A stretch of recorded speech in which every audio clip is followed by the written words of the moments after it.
Ben Fadden talking Friars here with a CBA update on Tuesday. They will meet again tomorrow, the players in the league. That's the good thing. But according to Evan Drellich, other reporters, Jeff Passan, Jesse Rogers, not a whole lot of progress was made again. Today was the players' turn to make their counter proposal after the league made a proposal yesterday. And yesterday, the league increased, their pre-arb bonus money by $5 million. So there's a huge gap there.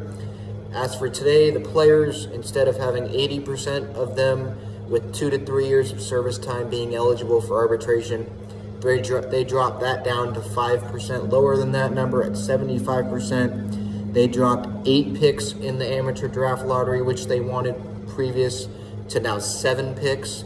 There was no new proposal on the competitive balance tax.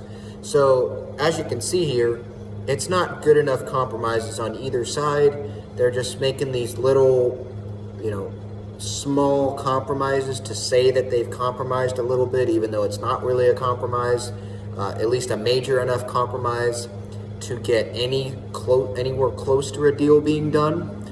The competitive balance tax is the big thing here. My big takeaway today, that it wasn't discussed again. At least there was no new proposal about it.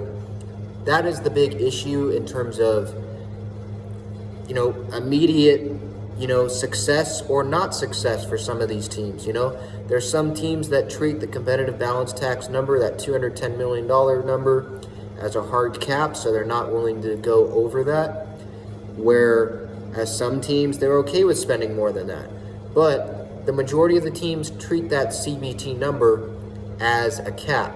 So the players want that number to be much higher. They want it to be, I think, at like 240 million, somewhere around there. And right now, it's at 210. That was what it was last year. And in the latest proposal, or that I saw from the numbers, was like 214 for the owners.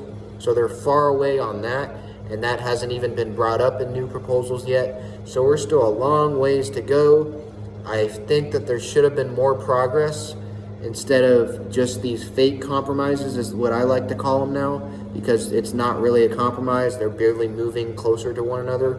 And with less than a week now until an agreement has to be made, at least that's what the deadline that has been reported, it's not looking great. Now there's time, but there was also a lot of time that they didn't use when they went like 40 days without communicating with each other right when the lockout happened. So that's the update for today. Stay tuned for another episode of Talking Friars podcast tomorrow with Bruce Shine, High Heat former producer, with Mad Dog Russo. Had a great discussion there on the issues in baseball, so stay tuned for that. You can listen and watch the Kevin Kopps Padres prospect episode that came out today as well. That's your update for today.